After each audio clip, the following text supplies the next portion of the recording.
July 15, 1943. Deep in the steaming jungles of New Guinea, a Japanese patrol stumbled upon something that would change everything they thought they knew about the war. Lieutenant Hiroshi Tanaka pushed through the thick vegetation, following reports from local scouts about an aircraft crash site 3 kilometers inland from their coastal position. His unit had been searching for 2 days, guided only by the vague descriptions of villagers who spoke of a strange twin-tailed plane that had fallen from the sky during a recent engagement. When they finally broke through the dense canopy into a small clearing, Tanaka stopped so abruptly that the soldier behind him nearly collided with his back. There, resting at an awkward angle with one wing buried in the mud, was an aircraft unlike anything he had seen in his 4 years of military service. The twin booms, extending back from the central fuselage, gave it an otherworldly appearance, and even damaged and covered in jungle grime. It radiated a sense of technological sophistication that made his stomach tighten with unease.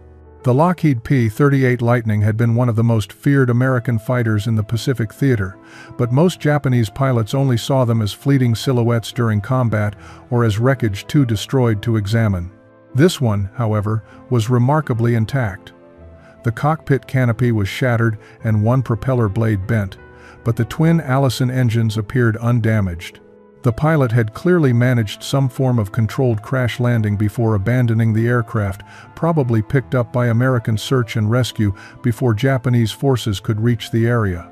Tanaka circled the machine slowly, his engineering background from Tokyo University making him acutely aware that he was looking at something significant. The smooth aluminum skin seemed impossibly thin compared to Japanese aircraft, yet intelligence reports indicated these planes could take tremendous punishment. The twin-boom design puzzled him. It seemed wasteful, over-engineered, yet it must serve some purpose that Japanese designers had not considered necessary or feasible. He ordered his men to establish a defensive perimeter while he examined the cockpit more closely. The instrument panel, though partially damaged, revealed a complexity that troubled him deeply. Dozens of gauges and controls, all labeled in English, suggested a level of sophistication in pilot support systems that Japanese fighters simply did not possess. The seat itself was heavily armored, another luxury that Japanese military philosophy dismissed as unnecessary weight that reduced performance. But it was when Tanaka climbed onto the wing and peered into the ammunition bays that his heart truly sank. The aircraft carried 450 caliber machine guns and one 20mm cannon, all grouped in the nose for concentrated firepower. Japanese fighters scattered their weapons across the wings, reducing accuracy. This design, this entire machine, represented a different philosophy of warfare, one that prioritized pilot survival and technological advantage over the spiritual determination that Japanese training emphasized.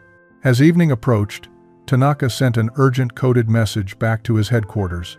He had found something that his superiors needed to see, something that might change their understanding of what they were truly fighting against. The message from Lieutenant Tanaka's jungle outpost reached Imperial Japanese Navy headquarters in Tokyo 3 days later, passing through multiple layers of command before landing on the desk of Captain Minoru Genda at the Naval Air Arsenal in Yokosuka. Genda read the report twice, his expression growing more intent with each pass. An intact P-38 Lightning represented an intelligence opportunity that Japan desperately needed as the tide of the Pacific War shifted inexorably against them. Within hours, Genda had assembled a briefing for Admiral Jisaburo Ozawa, who oversaw naval aviation development. The meeting took place in a cramped office overlooking Tokyo Bay, where the admiral listened without interruption as Genda outlined the significance of the discovery. The P-38 had been a persistent problem for Japanese forces, consistently outperforming their best fighters in speed, altitude, and firepower. Understanding its capabilities could provide crucial insights for improving Japanese aircraft design. Admiral Ozawa nodded slowly, his weathered face betraying nothing of his thoughts. He had seen too many promising developments fail to materialize into battlefield advantages. Still, this opportunity seemed too valuable to ignore.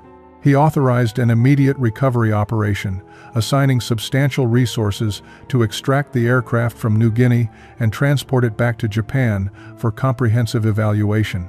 The mission would be dangerous, requiring coordination between Army and Navy units in a region where American air superiority grew stronger each week.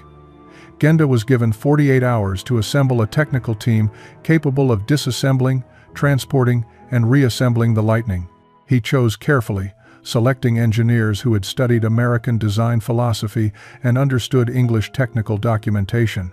The team would need to work quickly in hostile territory, breaking down the aircraft into components small enough to transport by truck through the jungle to the nearest airfield, then loading everything onto transport planes for the journey back to Japan.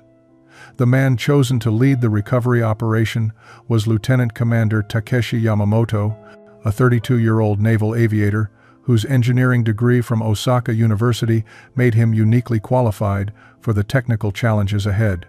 Yamamoto received his orders during a quiet evening at the Yokosuka base where he had been overseeing routine maintenance operations. When Genda explained the mission, Yamamoto felt both excitement and a growing sense of foreboding that he could not quite articulate. That night, Yamamoto studied everything available about the P-38 Lightning. American propaganda photographs, combat reports from Japanese pilots, intelligence summaries compiled from various sources. Each piece of information added to a picture that disturbed him. The aircraft represented a level of industrial capability and design sophistication that suggested America possessed resources far beyond what Japanese propaganda claimed. If one fighter could embody such technological advancement, what did that imply about American production capacity across their entire military? He pushed the thought aside and focused on the practical challenges ahead.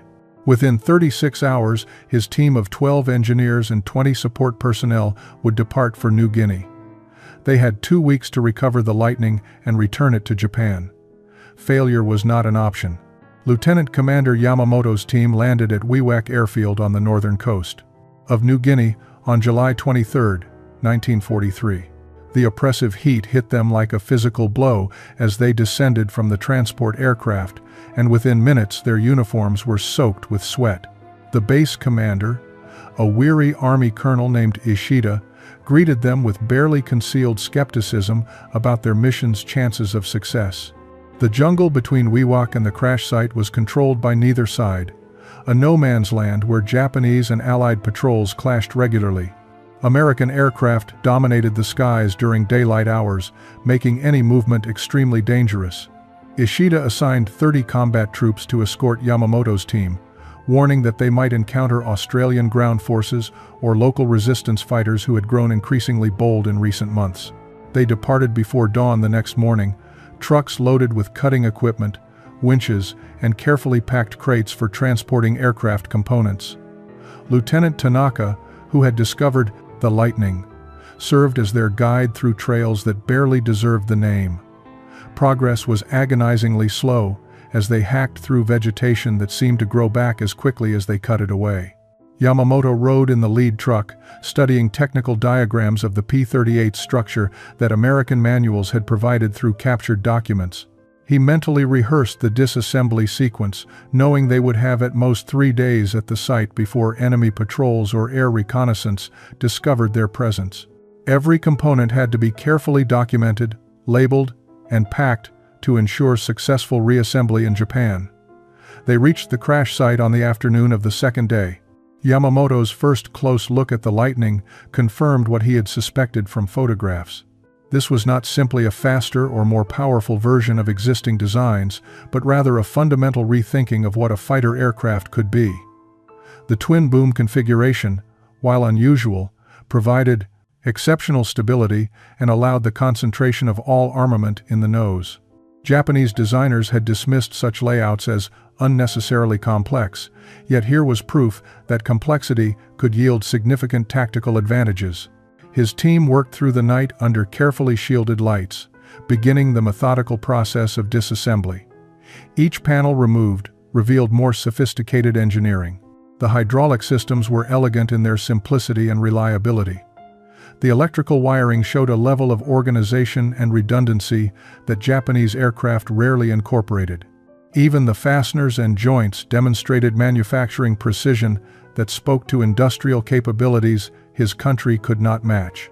By the third day, they had reduced the Lightning to manageable components, each carefully wrapped and crated. The escort troops maintained nervous vigilance as American aircraft could be heard in the distance. When the last crate was loaded onto the trucks, Yamamoto took one final look at the clearing where the Lightning had rested. They had captured an enemy aircraft, but he suspected they had also captured evidence of an uncomfortable truth about the war's likely outcome. The convoy began its dangerous journey back to WWII. The P-38 Lightning arrived at Yokosuka Naval Air Arsenal on August 7, 1943, transported in wooden crates that bore no markings indicating their precious contents. Captain Genda had cleared an entire hangar for the reassembly operation, restricting access to only those personnel with the highest security clearance. Word spread quickly through the base despite these precautions, and engineers found excuses to walk past the sealed hangar, curious about what treasure lay inside. Yamamoto supervised the unpacking with meticulous care, each component emerging from its protective wrapping like an artifact from an alien civilization. His team worked in shifts around the clock, cross-referencing American technical manuals that intelligence had acquired through various channels. The reassembly process took 9 days, slowed by the need to understand each system thoroughly rather than simply bolting parts together. This was not merely reconstruction but an education in American aviation philosophy. Chief Engineer Koji Tanaka, a veteran of Japanese aircraft design who had worked on the Zero fighter program, spent hours examining the Lightning's Allison engines. He called Yamamoto over on the 4th day of reassembly, his voice tight with barely suppressed emotion. These engines produced 1,475 horsepower each, he explained, pointing to specifications stamped on various components. Japanese factories were still struggling to produce reliable engines exceeding 1,000 horsepower. The Americans had not only solved the engineering challenges, but had done so with an eye toward mass production, using modular components that could be quickly replaced in field conditions. The aircraft's turbochargers particularly fascinated the engineering team. These devices allowed the Lightning to maintain engine power at altitudes where Japanese fighters struggled to operate effectively. The supercharger technology represented years of metallurgical and engineering development that Japan had not prioritized, assuming that aerial combat would occur at lower altitudes where maneuverability mattered more than raw power. The Americans had simply refused to accept such limitations. When the reassembly neared completion, Yamamoto invited Captain Genda to inspect their work. The captain walked around the reconstructed Lightning in silence, occasionally reaching out to touch the aluminum skin or peer into access panels. Finally, he stopped beside the cockpit and looked at Yamamoto with an expression that mixed admiration with something darker, perhaps fear. "This changes our understanding of the war," Genda said quietly, ensuring no one else could hear. Intelligence reports about American industrial capacity had seemed exaggerated, the product of enemy propaganda designed to demoralize Japanese forces. But this aircraft proved those reports were, if anything, understated. The Lightning was not a prototype or experimental design, but a production aircraft, one of thousands rolling off American assembly lines. Every component showed the marks of mass manufacturing, suggesting that America could replace losses faster than Japan could inflict them. Yamamoto nodded, having reached the same conclusion during his weeks working with the captured fighter. They had set out to understand an enemy weapon and had instead discovered evidence of an enemy capability that rendered Japanese victory mathematically impossible. The question of who would fly the captured Lightning created unexpected controversy at Yokosuka. Captain Genda required a pilot with exceptional skill, someone capable of pushing the aircraft to its limits while providing detailed technical feedback. More importantly, he needed someone whose loyalty and discretion were beyond question, as the test flights would reveal information that contradicted official narratives about Japanese air superiority.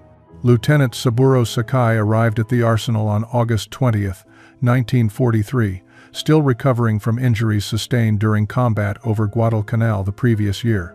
Shrapnel had damaged his left eye, ending his days as a frontline fighter pilot, but not his value to the Imperial Navy. At 29 years old, he had achieved 64 confirmed aerial victories, making him one of Japan's most experienced and respected combat aviators. Genda met Sakai in his office, explaining the assignment with characteristic bluntness. They needed someone who understood air combat intimately, who could evaluate the Lightning not as an engineer but as a warrior who had faced similar aircraft in battle. Sakai listened without interruption, his damaged eye covered by a leather patch that gave him a perpetually intense expression. When Genda finished, Sakai asked only one question. Would he be required to lie about what he discovered? The captain paused, considering his response carefully. "You will be required to report honestly to myself and Admiral Ozawa," he said finally. "What happens to that information afterward is not our decision to make." Sakai nodded slowly, understanding the implicit message. They were serving a military leadership that had grown increasingly divorced from battlefield realities, more concerned with maintaining morale than confronting uncomfortable truths. Yamamoto spent the next 3 days briefing Sakai on the Lightning's systems and characteristics. The pilot proved to be a quick study, his combat experience allowing him to immediately grasp the tactical implications of various design features. When Yamamoto explained the concentrated nose armament, Sakai's expression darkened. Japanese fighters required pilots to calculate convergence, distances where wing-mounted guns focused their fire. The Lightning eliminated that complexity entirely, making aerial gunnery significantly easier for less experienced pilots. The cockpit layout fascinated and troubled Sakai in equal measure. American designers had clearly prioritized pilot comfort and situational awareness over weight savings. The seat was heavily armored, the canopy provided exceptional visibility, and the instrument panel was logically organized. Japanese training emphasized spiritual fortitude over physical comfort, but Sakai recognized that exhausted, comfortable pilots made better decisions than exhausted, miserable ones during extended missions. On the evening before his first test flight, Sakai walked around the Lightning alone in the hangar. He touched the polished aluminum skin, examined the massive propellers, and stood beneath the twin booms that gave the aircraft its distinctive silhouette. This machine represented everything Japanese military philosophy claimed did not matter: technological superiority, industrial capacity, pilot protection. Yet he had seen these aircraft dominate the skies over the Pacific, shooting down Japanese fighters with disturbing regularity. Dawn broke clear over Yokosuka on August 24, 1943, as Lieutenant Sakai climbed into the P-38 Lightning's cockpit for the first time as a pilot rather than an observer. Ground crew had spent the previous day conducting engine tests and systems checks, confirming that the reassembled aircraft was airworthy. Captain Genda watched from the hangar entrance, flanked by Yamamoto and a small group of senior engineers who understood the significance of this moment. Sakai settled into the seat, immediately noticing how the armor plating cradled his back and shoulders. Japanese fighters saved weight by sacrificing pilot protection, a decision that made philosophical sense until you watched friends die from wounds that better armor might have prevented. The Americans had chosen differently, accepting reduced performance in exchange for keeping experienced pilots alive. He wondered which approach would prove wiser in a long war. The twin Allison engines roared to life with a deep, powerful sound that Japanese radial engines never quite matched. Sakai felt the vibration through the control column as he advanced the throttles, testing response and noting the smooth progression of power. Everything felt solid, overbuilt, engineered with redundancy that Japanese designs could not afford. He released the brakes and began his taxi to the runway. The Lightning's tricycle landing gear making ground handling remarkably easy compared to the tail draggers he had flown throughout his career. Takeoff required less runway than he expected. The powerful engines and efficient propellers pulled the Lightning into the air with an authority that left him momentarily breathless. He raised the landing gear and felt the aircraft accelerate as drag decreased. Within minutes, he had climbed to 3,000 meters, an altitude that would have taken significantly longer in a Zero fighter. The rate of climb was simply extraordinary. Sakai began a series of basic maneuvers, testing the Lightning's handling characteristics. The controls felt heavy compared to Japanese fighters, requiring more physical effort to initiate turns and rolls. But once established in a maneuver, the aircraft held its attitude with rock-solid stability. Japanese fighters were nimble, responsive, perfect for the kind of turning dogfights that emphasized pilot skill. The Lightning was designed for a different kind of combat, diving attacks that exploited superior speed and climb rate, maintaining energy advantage rather than getting drawn into prolonged engagements.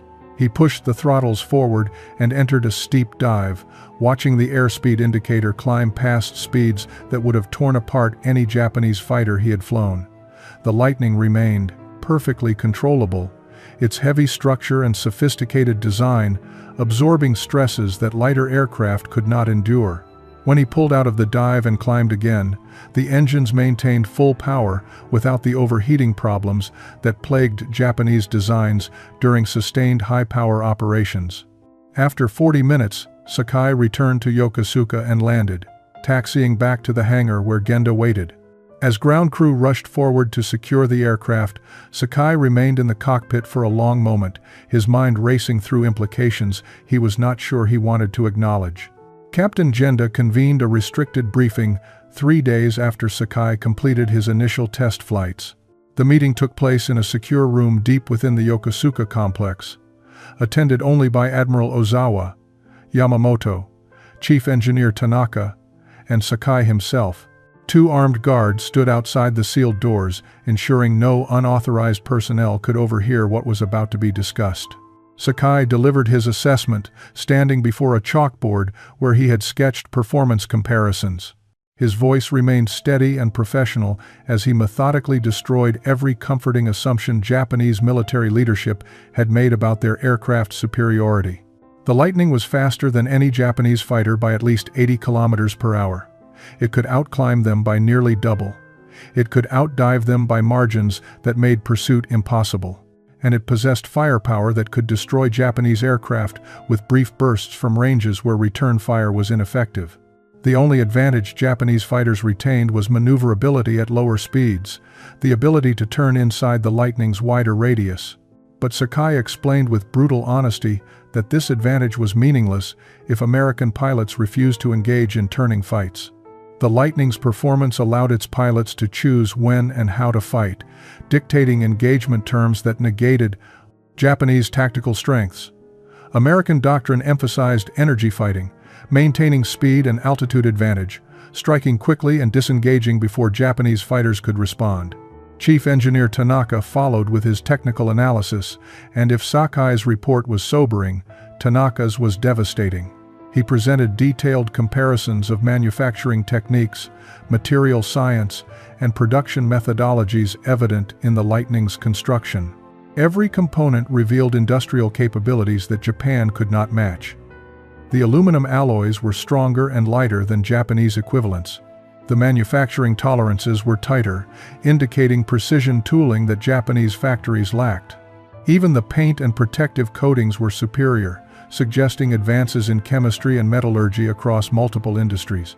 But Tanaka's most damning observation concerned not the aircraft itself, but what it implied about American production capacity. The Lightning was not crude or improvised, but rather showed every sign of mature mass production. Modular components, interchangeable parts, design features that simplified assembly and maintenance. The Americans were building these aircraft by the hundreds, perhaps thousands, while Japan struggled to produce fighters using labor-intensive methods that could never achieve similar output. Admiral Ozawa sat motionless throughout both presentations, his expression carved from stone. When the briefings concluded, he asked only one question. Could Japanese industry replicate the Lightning's capabilities if given complete technical documentation and unlimited resources? Tanaka hesitated before answering honestly. Even with perfect knowledge and infinite budget, Japan lacked the industrial infrastructure, the skilled workforce, the raw materials, and most critically, the time to close the technological gap. The room fell silent as the implications settled over them like a funeral shroud. They had captured an enemy fighter, hoping to find exploitable weaknesses. Instead, they had discovered irrefutable evidence that Japan was fighting an opponent whose industrial and technological superiority made eventual defeat inevitable. Lieutenant Commander Yamamoto received new orders from Captain Genda on September 3, 1943. The Lightning's technical evaluation had raised questions that extended beyond aircraft design into broader strategic concerns. Genda wanted comprehensive intelligence analysis of American industrial capacity, correlating what they had learned from the captured fighter with information from other sources.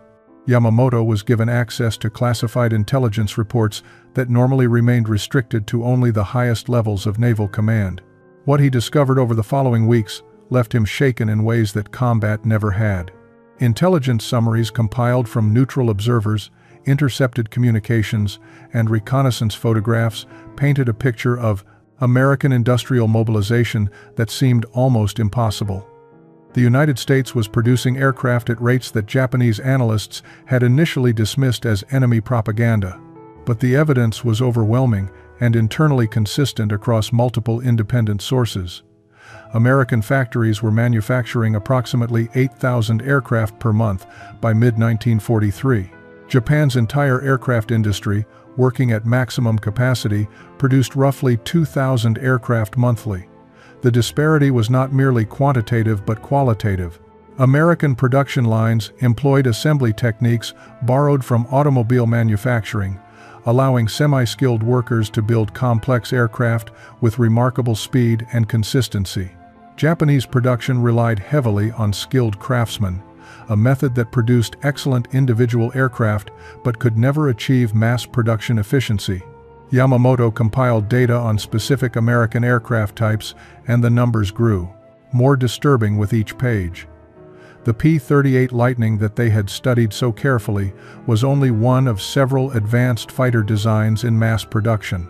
Americans were simultaneously building P-47 Thunderbolts, P-51 Mustangs, and F-6F Hellcats, each representing different design philosophies, but all sharing the same characteristics of robust construction, powerful engines, and heavy armament. Japan was attempting to compete with multiple aircraft types, while America deployed an entire ecosystem of complementary designs. But aircraft production represented only part of the equation. Yamamoto discovered intelligence reports detailing American shipbuilding capacity that made Japanese naval construction seem almost medieval by comparison. The Americans had developed techniques for welding ship hulls rather than riveting them, cutting construction time dramatically.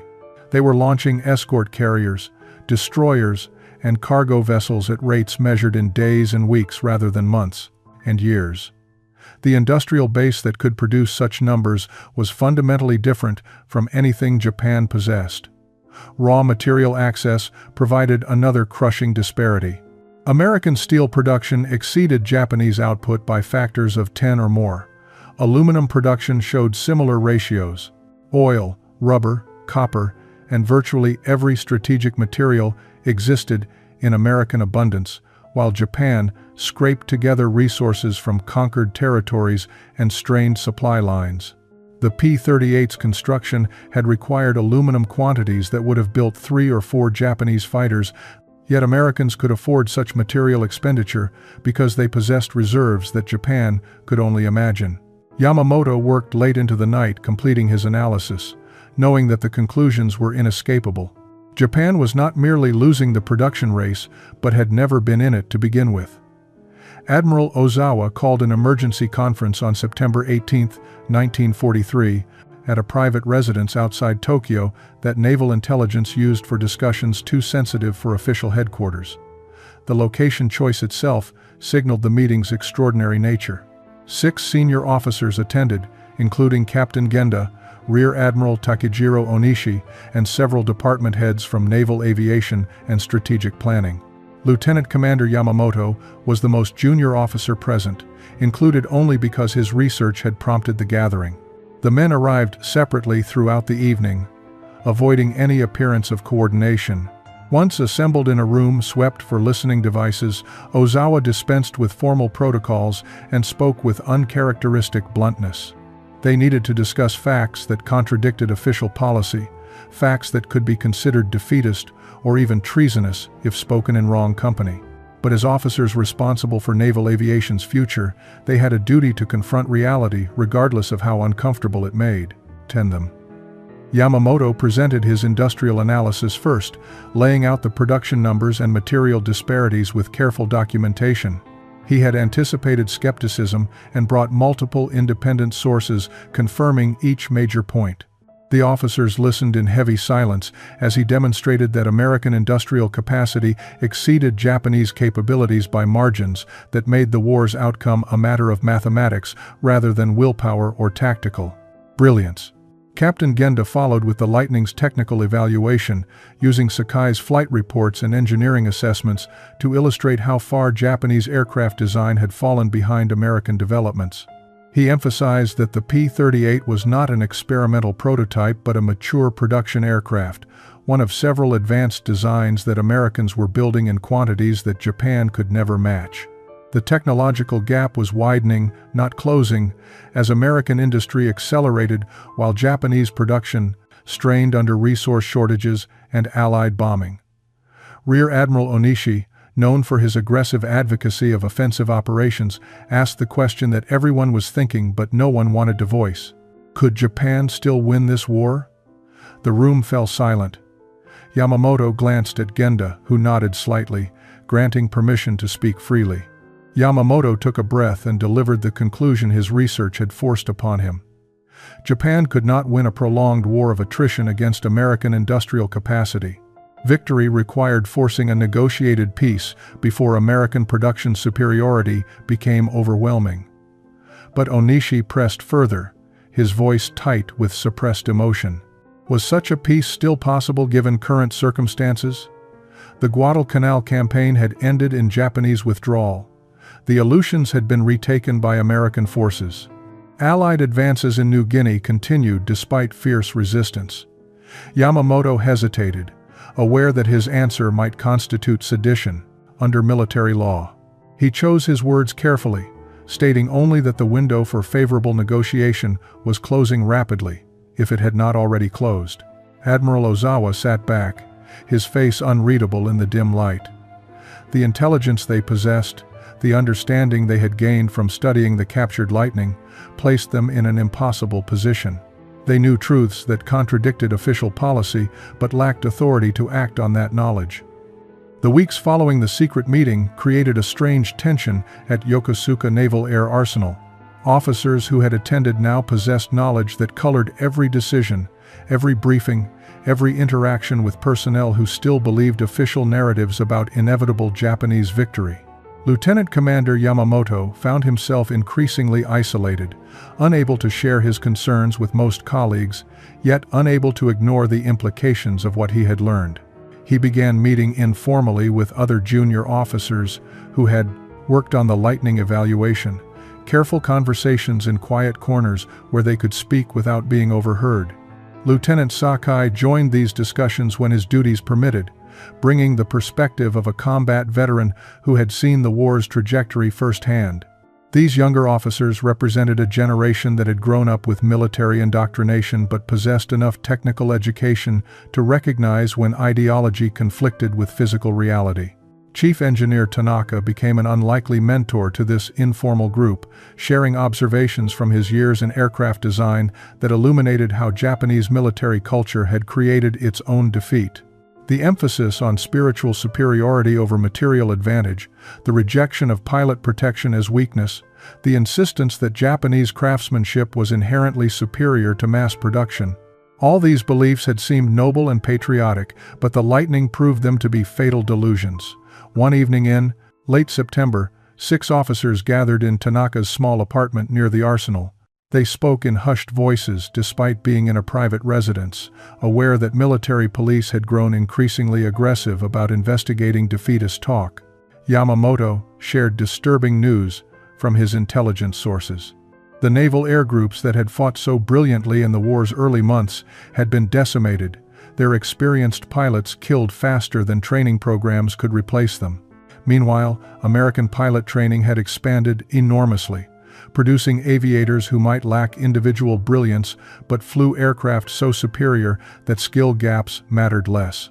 Lieutenant Kobayashi, a young engineer who had worked on the Lightning's engine analysis, posed a question that verged on treason. Should they not inform someone with authority to act on this information, perhaps someone in the civilian government who might pursue peace negotiations? The suggestion hung in the air like poison gas. They all knew that such action would likely result in arrest, court-martial, and execution. The military leadership had grown increasingly intolerant of anyone questioning the path toward final victory. Sakai spoke quietly, his single eye reflecting lamplight as he described watching friends die in aircraft that could not compete with American fighters. He had survived by skill and luck, but he recognized that individual heroism could not overcome systemic disadvantages. Japanese pilots were being asked to compensate for industrial and technological failures through sacrifice and determination, an equation that could only end one way. They concluded the meeting without reaching any decision about action, but they had at least spoken truths to each other that they could share with no one else. They were officers of the Imperial Japanese Navy who no longer believed their nation could win the war they were fighting. On October 5, 1943, Captain Genda received orders that made him physically ill. Imperial General Headquarters wanted a public report on the captured P-38 Lightning, emphasizing Japanese technical superiority and downplaying any advantages the American aircraft might possess. The propaganda department had learned about the Lightning's evaluation and saw an opportunity to boost public morale with stories of Japanese engineers mastering enemy technology. Genda met with Admiral Ozawa to discuss their response, knowing they faced an impossible situation. They could not refuse a direct order from General Headquarters, yet they could not honestly claim Japanese superiority after everything their evaluation had revealed. Ozawa made the decision with characteristic pragmatism. They would provide a report that was technically accurate but carefully selective in what it emphasized, a masterwork of misdirection that told no outright lies while supporting the narrative that leadership demanded. The resulting document praised Japanese engineers for successfully reassembling and flying the captured aircraft, portrayed as a significant intelligence achievement. It noted the P-38's heavy construction as a weakness that reduced maneuverability, technically true, but deliberately ignoring that the weight provided pilot protection and structural strength for high-speed combat. It mentioned the Lightning's complexity as a maintenance liability, again factual but omitting that American logistics could support such complexity while Japanese supply lines were collapsing. Lieutenant Commander Yamamoto was assigned to draft sections of the report, a task that required him to weaponize truth through selective presentation. He wrote about the Lightning's twin-boom design as inefficient, emphasizing the additional drag and weight without discussing the tactical advantages it provided. He described the concentrated nose armament as a limited design choice rather than the revolutionary improvement it represented for aerial gunnery. Every sentence was factually defensible, yet fundamentally dishonest. The propaganda version of the Lightning evaluation appeared in military newspapers and radio broadcasts throughout October. Japanese citizens heard about brave engineers who had captured enemy technology and demonstrated its inferiority to Japanese designs. Pilots at forward bases received briefings assuring them that the P-38, while formidable, possessed exploitable weaknesses that Japanese fighters could overcome through superior tactics and pilot skill. None of them learned about the industrial capacity analysis, the production comparisons, or the honest assessments that made victory seem mathematically impossible. Sakai found the propaganda particularly galling. He was occasionally asked to speak with pilot trainees about his experience flying the Lightning, always with political officers present to ensure he emphasized approved talking points. He spoke about the aircraft's heavy controls and wide turning radius, while remaining silent about its overwhelming advantages in speed, climb rate, and firepower. The young pilots listened eagerly, their faces showing relief at being told that Japanese spirit could overcome American material advantages. Sakai saw his younger self in their expressions and felt ashamed. The propaganda machine had taken their honest technical evaluation and transformed it into another weapon for prolonging a war that Japan could not win. Yamamoto, Genda, Sakai, and the others who knew the truth were complicit in this deception, unable to speak openly without destroying themselves. Lieutenant Saburo Sakai stood in the hangar long after the other personnel had departed for the evening, staring at the P-38 Lightning that had become both his assignment and his torment. November winds rattled the hangar doors as he walked slowly around the aircraft, remembering the propaganda briefing he had delivered that afternoon to 40 young pilots, fresh from training. Their eager faces had looked at him with reverence, believing every carefully constructed half-truth he had been ordered to tell them. He had described the Lightning's weaknesses accurately enough. The heavy controls, the wide turning radius, the complexity that could create maintenance challenges under field conditions. All true. But he had omitted the crushing realities that would get those young pilots killed. He had not mentioned that the Lightning could choose when and how to engage, that Japanese fighters could not catch it in a climb or dive, that its firepower could shred Japanese aircraft before pilots could effectively return fire. The ethical weight of this deception pressed on Sakai more heavily with each passing day. He was a combat veteran, an ace who had survived years of aerial warfare through skill and instinct. He understood that war required deception, that morale mattered, that soldiers needed confidence to fight effectively. But there existed a difference between tactical deception and sending men to die while knowing their training and equipment were inadequate for the battles they would face. That evening, he had received a letter from a former squadron mate, now stationed in the Marshall Islands. The letter, heavily censored but still revealing between the lines, described mounting losses to American fighters that seemed to grow more numerous and capable with each passing month. His friend wrote carefully about maintaining fighting spirit despite difficult circumstances, but Sakai could read the desperation in those measured phrases. They were losing not just battles but entire air groups, experienced pilots being killed faster than Japan could train replacements. Sakai thought about the 40 young pilots he had briefed that afternoon. In 6 months, perhaps a year, most of them would be dead. They would die believing they had been given honest information, trusting that their superiors had prepared them adequately for what they would face. Some would die, quickly, shot down, before understanding what happened. Others would survive long enough to realize they had been deceived, spending their final moments knowing that their leaders had sent them into battle with lies instead of truth. He could refuse to participate further in the propaganda program, could request transfer back to combat duty, where at least his death would be honest rather than complicit in deceiving others. But such refusal would accomplish nothing except his own court-martial and execution. The propaganda would continue without him, delivered by someone else who might not even understand they were lying. At least his involvement ensured that some useful information reached trainees, even if wrapped in required deceptions. Sakai touched the Lightning's cold aluminum skin one final time before leaving the hangar. He had become something he never imagined when he joined the Navy, a collaborator in his own nation's self-destruction. June 20, 1944. Nearly a year had passed since the P-38 Lightning's capture when news reached Yokosuka that confirmed everything the technical evaluation had predicted. The Battle of the Philippine Sea had ended in catastrophic defeat for Japanese naval aviation. In what American pilots were already calling the Great Marianas Turkey Shoot, Japanese air groups had been decimated by American fighters that included not only Lightnings but also the newer F-6F Hellcats and F-4U Corsairs. Over 600 Japanese aircraft destroyed against minimal American losses. Lieutenant Commander Yamamoto read the preliminary battle reports in stunned silence, though he realized his reaction was not surprise, but rather the grim satisfaction of predictions proven accurate.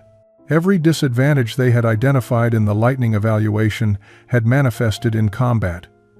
Japanese fighters could not match American speed or climb rate.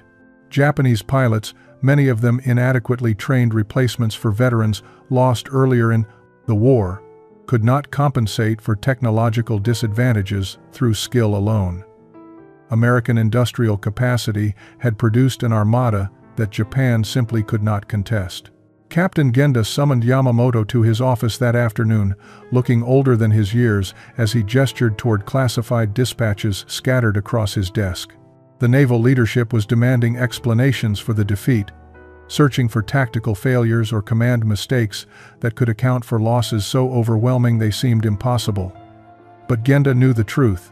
This was not a tactical failure, but rather the inevitable outcome of fighting a technologically and industrially superior enemy with inadequate resources and increasingly desperate personnel. They discussed whether to remind senior leadership of their previous reports, the detailed analyses that had predicted precisely this kind of outcome. But both men understood such reminders would be unwelcome. The military command structure had invested too heavily in narratives of spiritual superiority and inevitable victory to acknowledge that junior officers had correctly assessed the situation a year earlier. Admitting that the lightning evaluation had been prophetic would require admitting that a year of subsequent warfare had been futile. Lieutenant Sakai arrived at the arsenal 2 days later, returning from a brief assignment at a training facility. He had heard rumors about the Philippine Sea disaster, but had not seen official casualty figures. When Yamamoto shared the numbers, Sakai sat down heavily, his single eye closing as he processed the magnitude of the losses. He asked quietly about specific air groups, units where he had served, squadrons led by men he had trained with and fought alongside. Most had been effectively destroyed. The 3 officers stood at the hangar window, looking at the P-38 Lightning that had taught them so much. Nearly a year of studying this single aircraft, understanding its implications, trying to communicate those implications to leadership that refused to listen. Now the battlefield had delivered lessons that could not be ignored, written in the lives of hundreds of pilots who had died fighting aircraft they could not match with training they had not received in time to matter. The war was lost. Everyone at Yokosuka, who understood aviation technology, knew it now. The summer of 1944 brought a strange atmosphere to Yokosuka Naval Air Arsenal. Officers and engineers went through their duties with mechanical precision, maintaining the routines of military discipline while privately acknowledging realities that official policy refused to address. The P-38 Lightning remained in its hangar, no longer an active evaluation project but retained as a reference for ongoing intelligence work. Its presence had become almost symbolic, a silent witness to truths that could not be spoken aloud. Lieutenant Commander Yamamoto found himself having increasingly frank conversations with colleagues who had abandoned pretense about the war's trajectory. These discussions occurred in carefully chosen locations, during walks along the shoreline, or in private residences where listening devices were unlikely.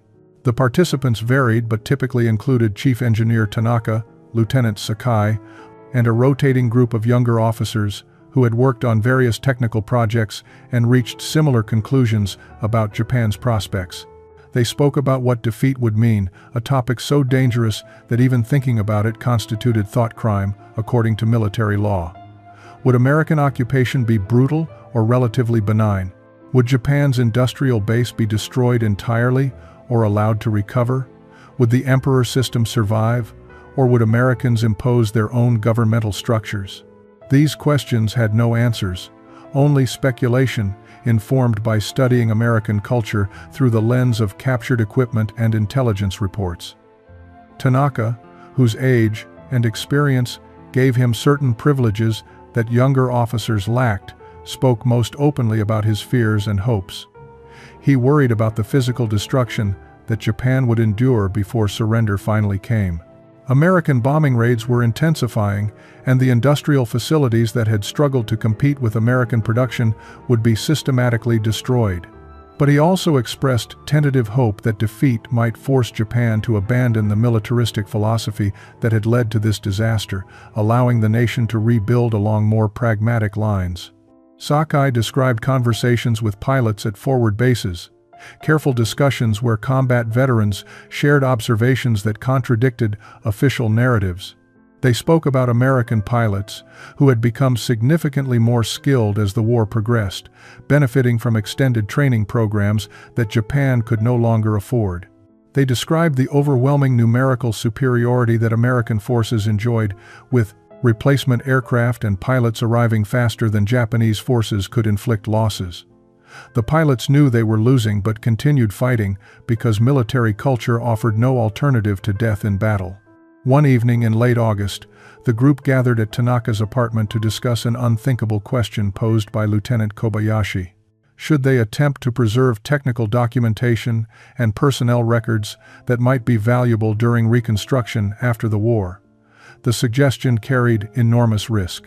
If discovered, such preparation for defeat would be treated as treason.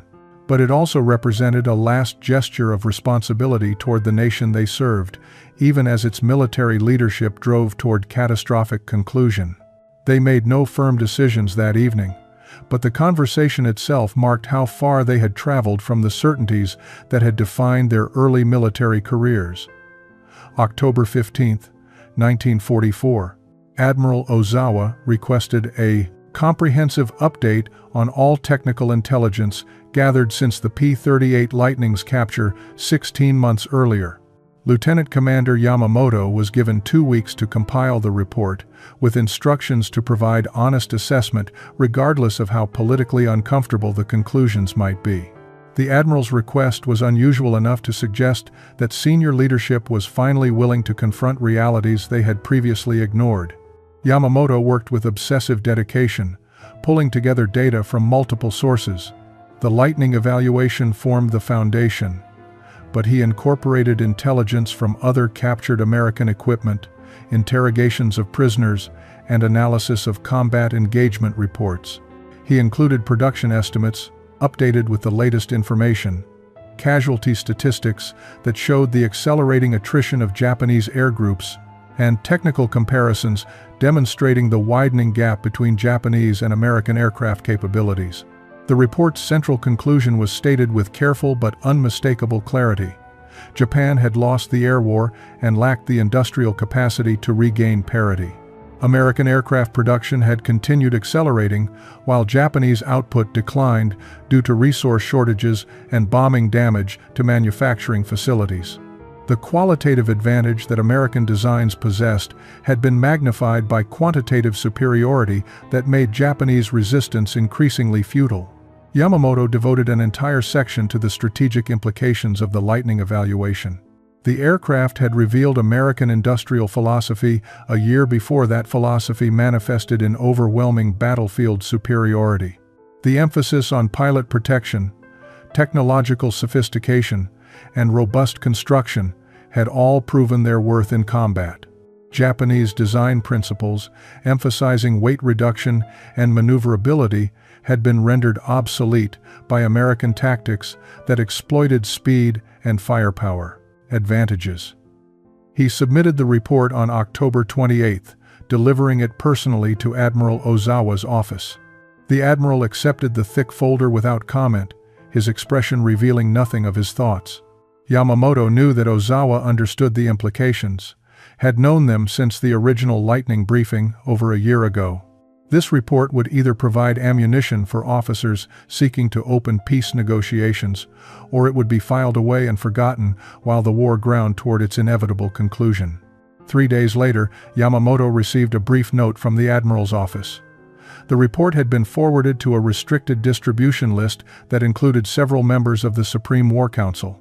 No other information was provided, no indication of whether anyone would act on the analysis. Yamamoto understood that his role was complete.